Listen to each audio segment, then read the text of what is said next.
तो उधर से आवाज आई कि आप कौन बोल रहे हैं। तो हमने कहा कि हम जयराम कुमार महतो बोल रहे हैं, वर्तमान में गिरिडीह लोकसभा लड़े हैं। तो बोला नहीं, आपसे हम परिचित नहीं है। तो हमें लगा कि शायद वो विधायक या सांसद की पैरवी सुनना चाहते हैं। तो मैंने इतना कहा था कि 2 महीने के बाद चुनाव है, हम बेरमो भी लड़ेंगे, गोमिया भी लड़ेंगे, डुमरी भी लड़ेंगे। अगर वहां से कोई भी सीट जीत के आ जाते हैं तो आपको दामोदर नदी में ले जाकर डाल देंगे। एक व्यक्ति थे, उनका नाम था सुरेश महतो, मैं उस कौम का बेटा हूं।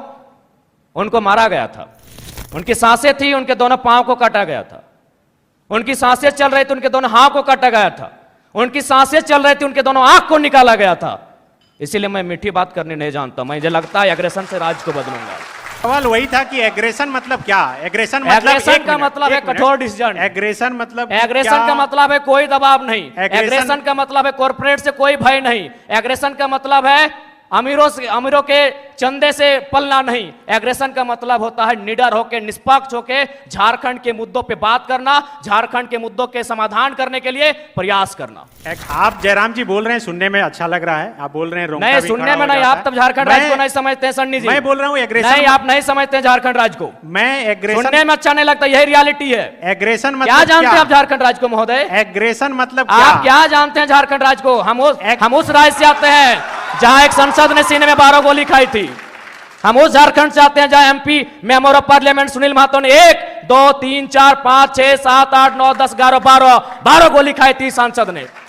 क्या सुनने में अच्छा लगता है? तब आप झारखंड को नहीं जानते हैं। एग्रेशन मतलब क्या? एग्रेशन मतलब यही है कठोर डिसीजन, त्वरित कार्रवाई। उस कौम से आता हूं मैं, उस क्षेत्र से आता हूं जहां हमने सिर्फ कत्लेआम देखा है। झारखंड हमने बनाया है भैया।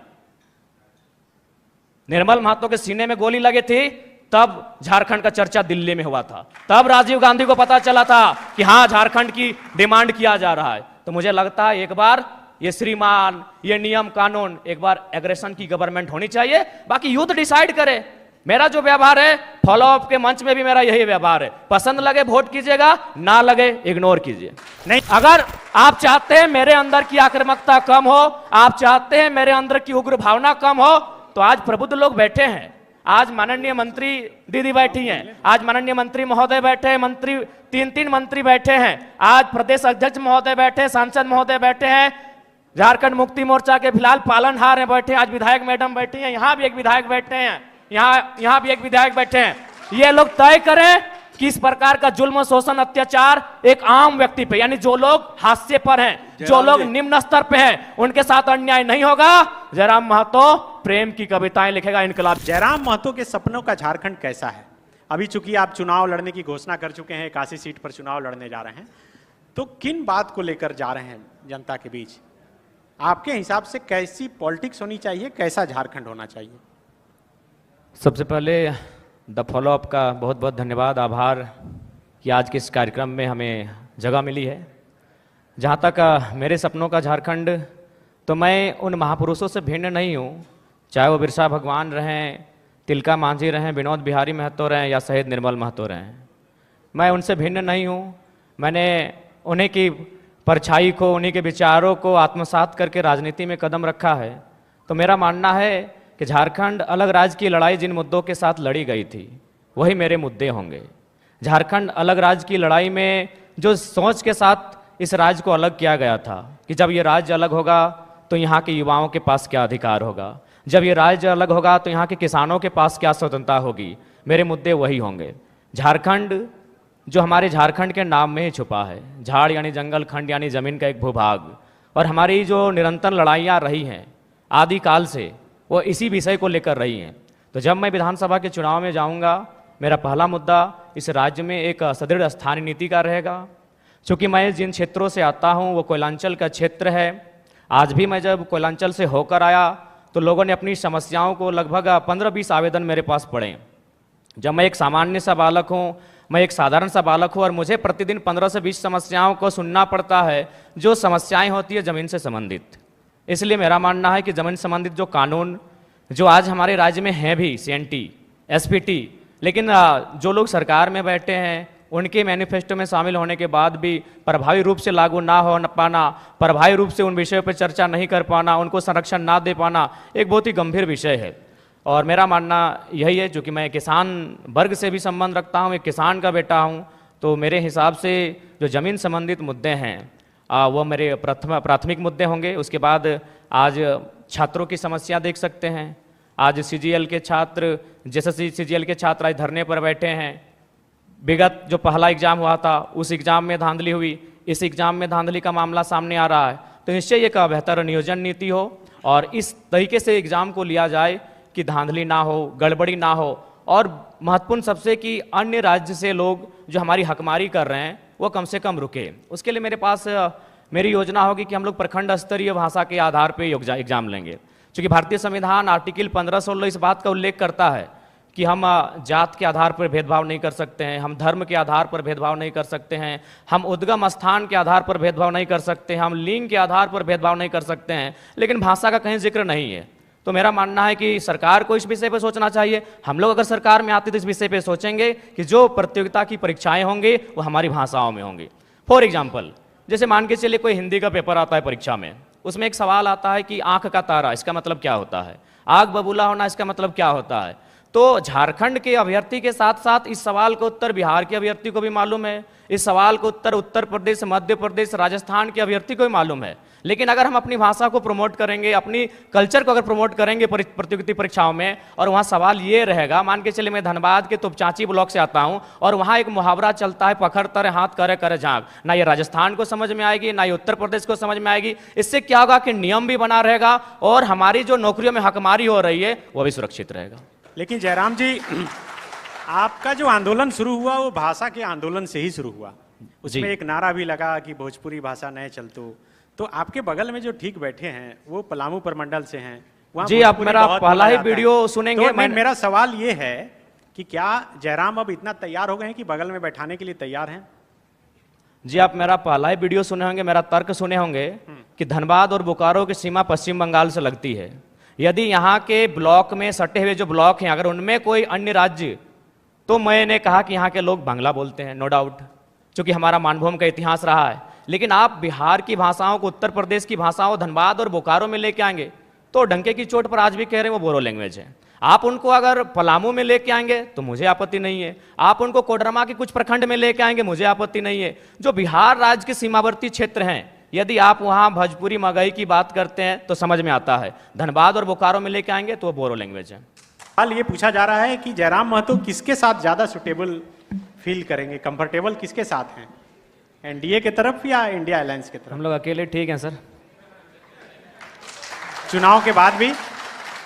तो चुनाव के बाद क्यों, हम लोग जनता से हम लोग आशा और अपेक्षा रखें कि हम लोग को अकेले इतनी ताकत दी जाए कि इस राज्य के लिए बेहतर और भला कर सकें। तो आप 81 सीट पर लड़ रहे हैं और चुनाव के बाद जो भी स्थिति हो आप कहीं नहीं जा रहे हैं? जी, हम लोग लगभग 70 सीटों से आवेदन मिला है, वहाँ तो लड़ना ही लड़ना है। बाकी सीटों पर अगर अच्छे प्रत्याशी दमगर मिले तो निस्संदेह हम लोग 81 सीटों तक पहुँचेंगे और चुनाव लड़ेंगे। मैं अपना एक अनुभव बताना चाहूँगा, हालांकि ऐसे मंचों पे जहाँ एकेडमिक लोग आके सुन रहे हैं, इंटेलेक्चुअल लोग आके सुन रहे हैं, नहीं बोलना चाहिए, लेकिन मुझे मेरा जो करैक्टर है वो सबके सामने मैं आपको बताना चाहूँगा। ये बेरमो कठारा की घटना है। वहाँ एक व्यक्ति का अटेंडेंस रोक दिया जाता है, पंच ब्लॉक कर दिया जाता है, जो नौकरी का प्रावधान होता है कोलियरी में। वो व्यक्ति हमारे पास आता है, आके हमें सुनाता है कि भैया ऐसा ऐसा बात है, मेरा कसूर इतना है कि झारखंडी है और हमें मतलब मेरा पंच को ब्लॉक कर दिया गया है, मेरे अटेंडेंस को रोक दिया गया है, तो कुछ उपाय किया जाए। तो हम उनको फ़ोन लगाते हैं, तो हमने परिचय दिया कि सर ऐसा क्यों करते हैं, गरीब आदमी है, बड़ी मुश्किल से रोजगार चलता है, तो इनको पुनः रख लिया जाए। तो उधर से आवाज़ आई कि आप कौन बोल रहे हैं? तो हमने कहा कि हम जयराम कुमार महतो बोल रहे हैं, वर्तमान में गिरिडीह लोकसभा लड़े हैं। तो बोला नहीं, आपसे हम परिचित नहीं है। तो हमें लगा कि शायद वो विधायक या सांसद की पैरवी सुनना चाहते हैं। तो मैंने इतना कहा था कि 2 महीने के बाद चुनाव है, हम बेरमो भी लड़ेंगे, गोमिया भी लड़ेंगे, डुमरी भी लड़ेंगे, अगर वहां से कोई भी सीट जीत के आ जाते हैं तो आपको दामोदर नदी में ले जाकर डाल देंगे। विश्वास कीजिए, विश्वास कीजिए, वो व्यक्ति का भी नाम बता देंगे, ऐसा नहीं हम झूठ बोल रहे हैं। 10 सेकंड में उनका आवाज बदला कि जयराम बाबू बोलिए क्या बात है। अगर मेरे इस व्यवहार से उसका नौकरी बच जाता है तो मुझे अपने इस व्यवहार से कोई कंप्रोमाइज नहीं करना है। 24 साल आपने चला लिया श्रीमान करके, 24 साल आपने चला लिया नियम कानून की बात करके। हमें लगता है कि एक एग्रेसिव गवर्नमेंट आनी चाहिए और मेरा यही एग्रेशन मुझ में रहेगा, क्योंकि मैं ना संजय मेहता जी के तर्ज पे मैं बरी से आता हूं, ना मैं चौपारण से आता हूं, ना मैं गढ़वा से आता हूं, मैं धनबाद से आता हूं। मैं एक घटना सुनाता हूं सुरेश महतो की, और विधायक मैडम बैठी हैं, हालांकि उस समय वो बहुत किस्सा पुराना है। वो झरिया विधानसभा की घटना है, वो भोरा क्षेत्र की घटना है। एक व्यक्ति है, उनका नाम है सुरेश महतो, मैं उस कौम का बेटा हूं। एक व्यक्ति थे, उनका नाम था सुरेश महतो, मैं उस कौम का बेटा हूं, उनको मारा गया था। उनकी सांसें थी, उनके दोनों पांव को काटा गया था। उनकी सांसें चल रही थी, उनके दोनों हाथ को काटा गया था। उनकी सांसें चल रही थी, उनके दोनों आंख को निकाला गया था। इसीलिए मैं मीठी बात करनी नहीं जानता। मुझे लगता है एग्रेशन से राज्य को बदलूंगा। मैं उस कौम से आता हूं, मैं उस क्षेत्र से आता हूं जहां हमने सिर्फ कत्लेआम देखा है। झारखंड हमने बनाया है भैया। निर्मल महतो के सीने में गोली लगी थी, तब झारखंड का चर्चा दिल्ली में हुआ था। तब राजीव गांधी को पता चला था कि हां, झारखंड की डिमांड किया जा रहा है। तो मुझे लगता है एक बार ये श्रीमान, ये नियम कानून, एक बार एग्रेशन की गवर्नमेंट होनी चाहिए। बाकी यूथ डिसाइड करे। मेरा जो व्यवहार है, फॉलो अप के मंच में भी मेरा यही व्यवहार है। पसंद लगे वोट कीजिएगा, ना लगे इग्नोर कीजिए। नहीं, आप जो बोल रहे हैं, आप जयराम जी बोल रहे हैं, सुनने में अच्छा लग रहा है। आप बोल रहे हैं रोंगटा नहीं, भी सुनने खड़ा में हो नहीं। जाता आप है। तब झारखंड राज्य को नहीं समझते हैं सन्नी जी। मैं बोल रहा हूँ एग्रेशन। नहीं, आप नहीं समझते हैं झारखंड राज्य को। मैं एग्रेशन, सुनने में अच्छा नहीं लगता, यही रियलिटी है। एग्रेशन मतलब क्या जानते हैं आप झारखंड राज्य को महोदय? एग्रेशन मतलब आप क्या जानते हैं झारखंड राज्य को? हम उस राज्य से आते हैं जहां एक संसद ने सीने में 12 गोली खाई थी। हम उस झारखंड से आते हैं जहां MP member of parliament Sunil Mahato ने 1 2 3 4 5 6 7 8 9 10 11 12 गोली खाई थी सांसद ने। क्या सुनने में अच्छा लगता है? तब आप झारखंड को नहीं जानते हैं। एग्रेशन मतलब क्या? एग्रेशन मतलब यही है, कठोर डिसीजन, त्वरित कार्रवाई। आज कार्रवाई किस पे होती है? एक ठेला पे काम करने वाला है, तुरंत कार्रवाई होगी। एक मजदूर है, पुलिस तुरंत कार्रवाई करेगी। आपकी कार्रवाई उस समय काहे नहीं होती है? जब बड़े बड़े लोग आपकी गिरफ्त में आते हैं, बड़ी बड़ी मछलियां जाल में फंसती हैं, क्यों कार्रवाई नहीं होती? हम लोग आते हैं तो छोटा रहे या बड़ा रहे, जो गलत रहेगा उस पर कार्रवाई होगी। मेरा सवाल वही था कि एग्रेशन मतलब क्या? एग्रेशन का मतलब है कठोर डिसीजन। एग्रेशन मतलब एग्रेशन का मतलब है कोई दबाव नहीं। एग्रेशन का मतलब है कॉर्पोरेट से कोई भय नहीं। एग्रेशन का मतलब है अमीरों के चंदे से पलना नहीं। एग्रेशन का मतलब होता है निडर होकर, निष्पक्ष होकर झारखंड के मुद्दों पे बात करना, झारखंड के मुद्दों के समाधान करने के लिए प्रयास करना। एग्रेशन का मतलब, मेरा सवाल बार बार वही है कि क्या गाड़ी पर चढ़कर भाषण देना या फिर योगी की तरह बुलडोजर चलाना? देखिए, भाषण देना हमारा सिद्धांत नहीं रहा है। एक सवाल, आज राजभवन में लोग धरने पर बैठे हैं, मुख्यमंत्री के आवास पे लोग धरने बैठे हैं, आज सीजीएल के जेएसएससी कार्यालय के बाहर लोग धरने पे बैठे हैं। आंदोलन रोज होता है, लेकिन जयराम महतो एक 50 लड़कों के आंदोलन से आज सीएम का फेस बन के कैसे सामने आया? इस सवाल का उत्तर कोई दे। आंदोलन इस राज्य में रोज होता है, जयराम महतो ही क्यों? क्योंकि मैंने उन मुद्दों को टच किया, मैंने उस मुद्दों पे बात किया जो झारखंड की जरूरत थी, जिसपे झारखंड बात करना चाहता था। साफ शब्दों में झारखंड चाहता था कि बिल्ली के गर्दन में घंटी बांधी जाए, पर बांधेगा कौन? मेरा सवाल जयराम जी से है कि अक्सर वो अपनी जनसभा में मारने काटने की बात करते हैं, क्यों? आखिर ऐसा क्यों?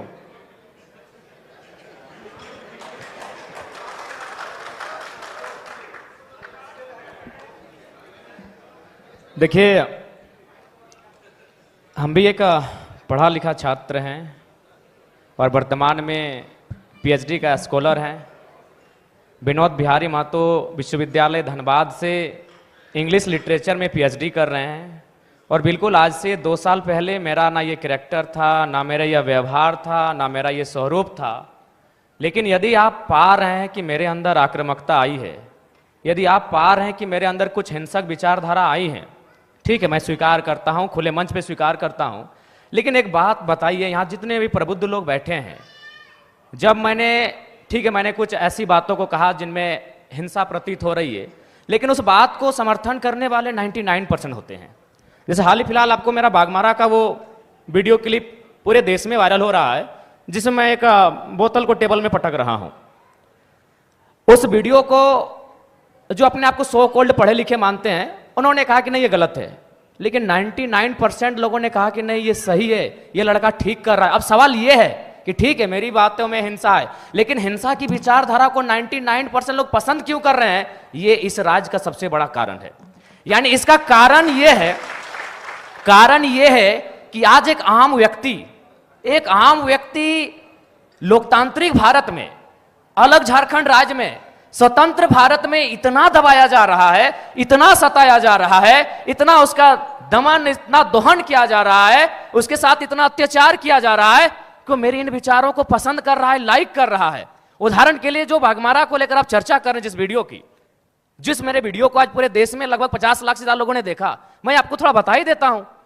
वहां बीसीसीएल की एक योजना है, बीसीसीएल खनन का कार्य करती है। ये आपको भी मालूम है कि अब सारी कंपनियां टेंडर देती है। वहां टेंडर दिया है संजय उद्योग को और खेमका कंपनी को।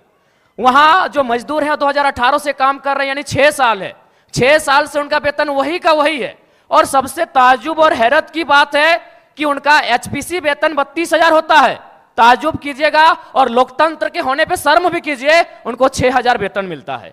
उससे भी ताज्जुब की बात है कि ना बीसीसीएल जिम्मेवारी ले रही है कि ये किनके वर्कर हैं, और ना ही खेमका और संजय उद्योग जिम्मेवारी ले रही है ये किनके वर्कर हैं। उससे भी ताज्जुब की बात है, उनको जो पेमेंट मिलता है 4,000 मिलता है, 6,000 मिलता है, वो पेमेंट ना बीसीसीएल दे रही है, ना संजय दे रही है, ना खेमका दे रही है। तो बताइए किसका खून नहीं खोलेगा?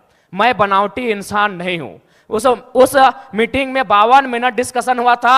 मैंने 52 मिनट के बाद मुंह खोला था, और ये तो मीडिया चल रही थी और कैमरा में कैच हो रहा था, इसीलिए मैंने बोतल को टेबल में पटका। मां कसम हम किसी के मुंह में पटकते, आपके पांव तले जमीन खिसक जाएगी। जब आपने छेड़ा है तो सुन लीजिए। यही विनोद बिहारी विश्वविद्यालय में एक कंपनी, एक एजेंसी ने टेंडर लिया है। मजदूरों को ज्वाइनिंग लेटर के साथ साथ रिजिग्नेशन लेटर पे साइन करा गया। इस भारत में कहां होता है यार? मैं आक्रामकता की बातें करता हूं, कारण कौन है? रिजिग्नेशन लेटर पे साइन कराया गया है, कौन देगा उत्तर? भारत देश में 4 स्तंभ है कहने को, न्यायपालिका, कार्यपालिका, विधायिका, पत्रकारिता। कौन रिस्पॉन्सिबल है कि ज्वाइनिंग? ताजुब की बात है, ज्वाइनिंग लेटर भी मिला है और उनको साइन भी करा लिया है। क्या बोलते हैं आप? रिजिग्नेशन लेटर, रिजाइन लेटर में भी साइन करवाया गया है। और एक घटना गोमिया की, जब मेरा सभा था बेरमो में, वो लड़का आया, उसने कहा कि जो एजेंसी है उनको पेमेंट देना होता है 20,000, लेकिन मेरा शर्त है उनका कि 20,000 आपके अकाउंट में देंगे, आपको 8,000 रिटर्न करना होगा, नहीं तो नौकरी से निकाल देंगे। उसके बाद भी अगर आपका खून नहीं खोलता है तो आप बनावटी लोग हैं, असल लोग नहीं है। अगर आप चाहते हैं मेरे अंदर की आक्रामकता कम हो, आप चाहते हैं मेरे अंदर की उग्र भावना कम हो, तो आज प्रबुद्ध लोग बैठे हैं।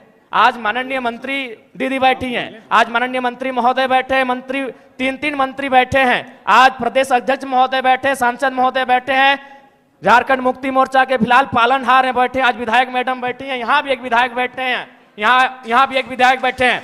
ये लोग तय करें कि इस प्रकार का जुल्म, शोषण, अत्याचार एक आम व्यक्ति पे, यानी जो लोग हाशिए पर हैं, जो लोग निम्न स्तर पे हैं, उनके साथ अन्याय नहीं होगा। जयराम महतो प्रेम की कविताएं लिखेगा, इनकलाब की बातें नहीं करेगा। जयराम जी, अब चूंकि टाइम का सबका स्लॉट बंधा हुआ है और सामने सब मिनिस्टर भी बैठे हुए हैं, एमपी एमएलए भी जो हैं बैठे हुए हैं, सुखदेव भगत जी हैं, पूर्णिमा नीरज सिंह जी हैं, दीपिका पांडे सिंह जी हैं, मिथिलेश ठाकुर जी हैं, बन्ना गुप्ता जी भी हैं। तो अब हम लोग नेक्स्ट सेशन शुरू करेंगे। जी बिल्कुल, सेशन को समाप्त चूंकि करते हैं। सवाल ही ऐसा था संजय भैया हाँ, कि नहीं बिल्कुल ठीक है, लेकिन आपका जो जवाब है उस पर भी मेरा एक रिएक्शन है कि आप नेतृत्व करने की दिशा में बढ़ रहे हैं, तो भीड़ तो हत्या कर देती है, मॉब लिंचिंग कर देती है, तो भीड़ को सही नहीं ठहराया देखिए, अगर आज तक हम सुनिए 2.5 सालों से भारत के इतिहास में झारखंड की मैं बात कर रहा हूं, बिना बुलाए किसी राजनीतिक दल के अखाड़े में ये भीड़ नहीं होती है। एक ढेला अगर चला हो तो बता दीजिए। जयराम जी ठीक है, भीड़ को नियंत्रण करने आता है, चूंकि अग्रेशन, और ये शौक नहीं है। हाँ, किसी का शौक नहीं है लड़ाई झगड़ा करना। हर कोई, अरे हम तो, देखिए क्या है हम तो जयराम जी कि पॉलिटिक्स में अग्रेशन, इमोशन यही बिकता है इस देश में। एग्रेशन, आपका एग्रेशन बिक रहा है, उसको अच्छा बेचो, काम हो ठीक रहा है। है। अगर एग्रेशन से किसी का भला हो रहा है तो एग्रेशन होना चाहिए। नहीं ठीक है, अच्छी बात है। शब्द मैं बना ही क्यों है? मैं माफी मांगते हुए आप सबसे अब इजाजत लेता हूं। माफी की आवश्यकता आप नहीं सभी है। को शुभकामनाएं। नहीं, माफी की जयराम आवश्यकता जी, नहीं है। आपने जयराम, हमें मंच पे मौका दिया, इसके लिए आपका साधुवाद, आपका धन्यवाद। आप आए उसके लिए आप सभी को शुक्रिया। आपसे जब हम मिलेंगे राजेश ठाकुर जी की उम्र में, जब आपसे हम मिलेंगे दीपिका दीदी की उम्र में, तो शायद एग्रेशन कम होगा। हाँ, आप एक 29 साल के युवा से मिल रहे हैं और एग्रेशन ना हो, ये उचित नहीं। चलिए, बहुत बहुत शुभकामनाएं।